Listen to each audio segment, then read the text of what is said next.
So I'm up here on the High Ridge Trail at the headwaters of a very important and iconic creek, at least to the local people here. At one time it was a major highway for the Klamath and the Molalla people who would travel from southern Oregon to the Columbia River for trade. And in fact, right where I'm standing, and in this bowl here, a battle was fought in 1848 between local pioneer militia and a party of the Klamath people.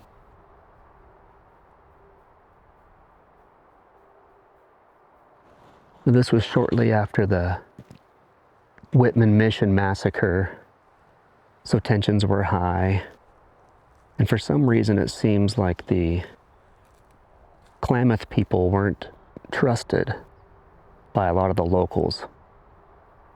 Now, that could have something to do with Chief Crooked Finger, who it appears was a little bit of a troublemaker. In fact, he was killed by a homesteader for refusing to leave the house that he broke into and was harassing the wife while the husband was away. So I think that it's possible he started a little bit of drama and riled people up, and of course when the battle started he was nowhere to be found.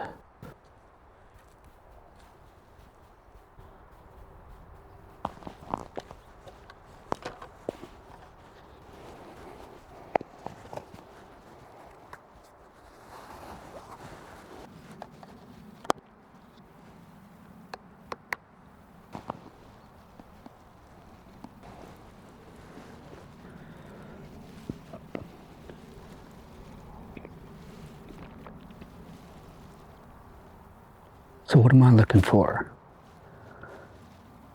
Anything. I would love to see anything.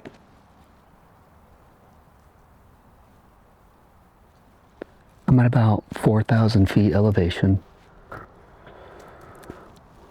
looking at a north-facing slope.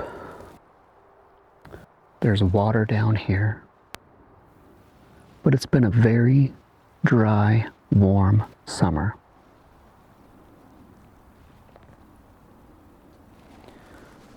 This was all clear-cutted over here. Most of this down here is older growth, Douglas fir.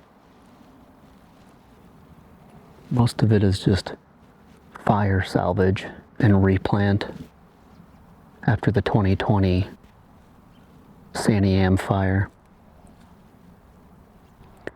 I'd love to see a blacktail buck,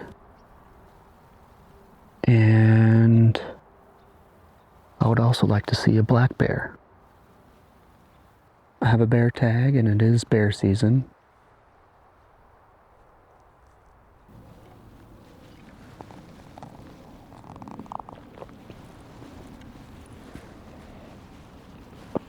And I would love to see some deer walk up out of that timber. Although we're still quite a ways out from deer season. Just doing a little scouting today. Saw several deer on the way up here, and I just wonder if I was a little bit too late. I left home at 5, was here by 6. Just not seeing anything moving out there.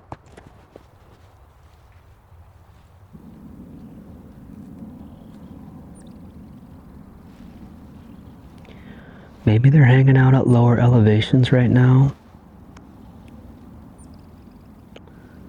But it's usually not until closer to the rut that they start moving down.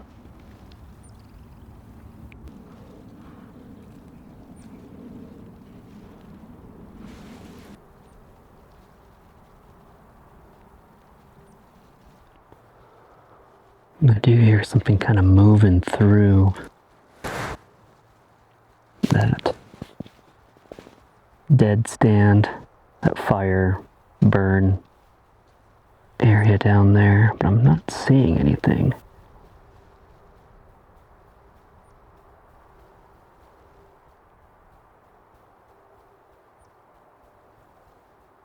There's something moving around out in there. Sounds like it's coming from right in that area, right there, but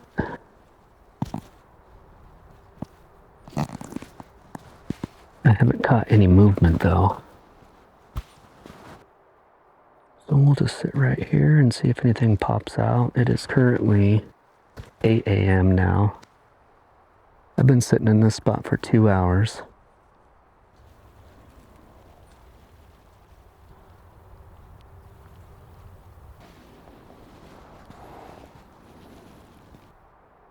And now we got something going crash, boom, bang down there somewhere.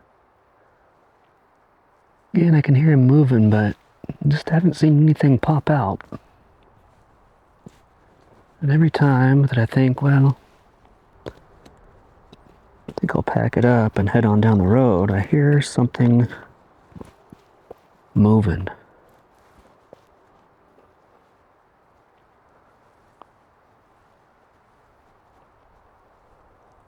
And it's not just deadfall, or it's not just dead limbs falling off of trees. There are animals down in there moving around.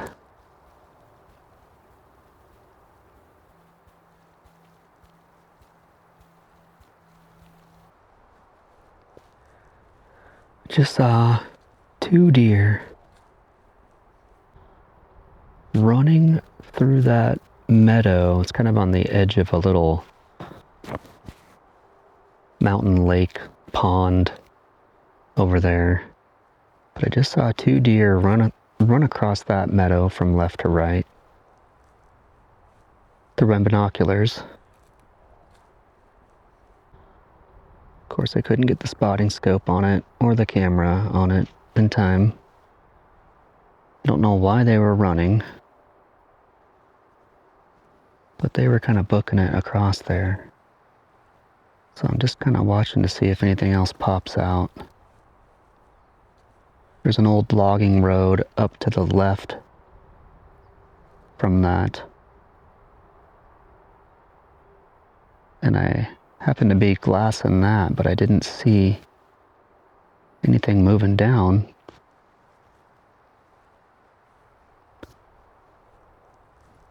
So I don't know what's going on, but again, every time I'm about to call it a day, I either hear something, and in this case, I see something. So we'll give it a few more minutes.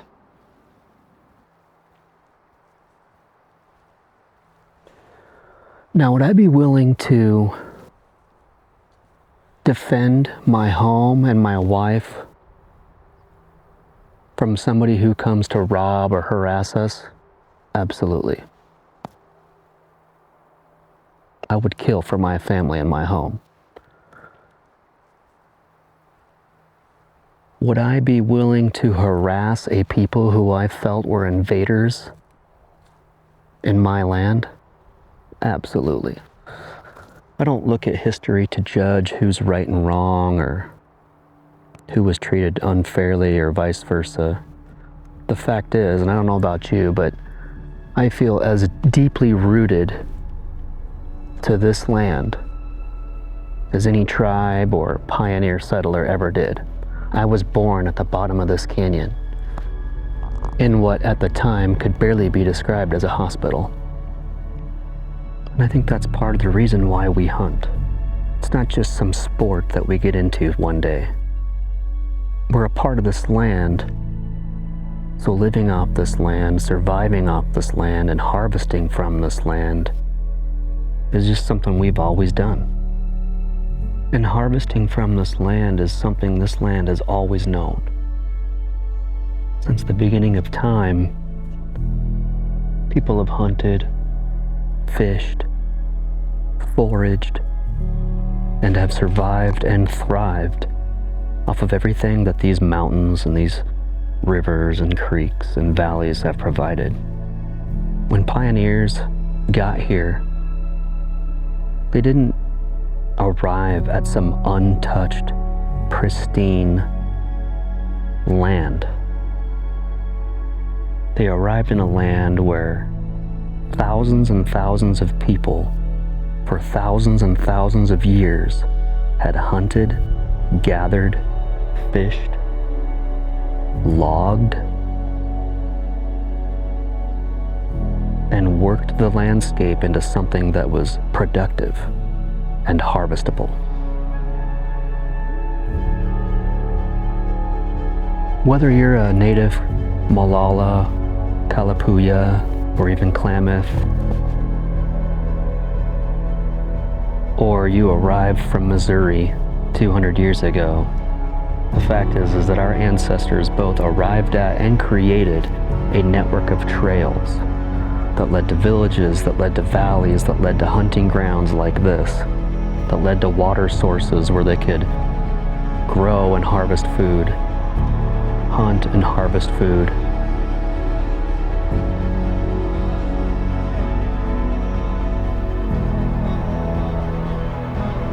There was a lot going on here.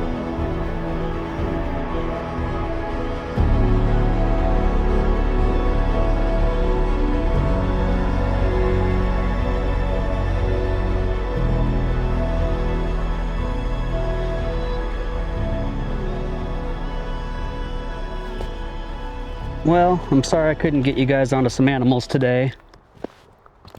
It's nice to be out here though, even if we don't see anything. I did see two about 1,000 yards away running through a meadow just on the other side of a little lake, pond kind of thing.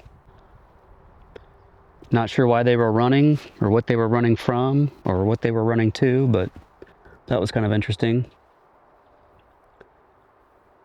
But it is nice to be out here, even if we don't see anything. It's nice to sit in the quiet for a change.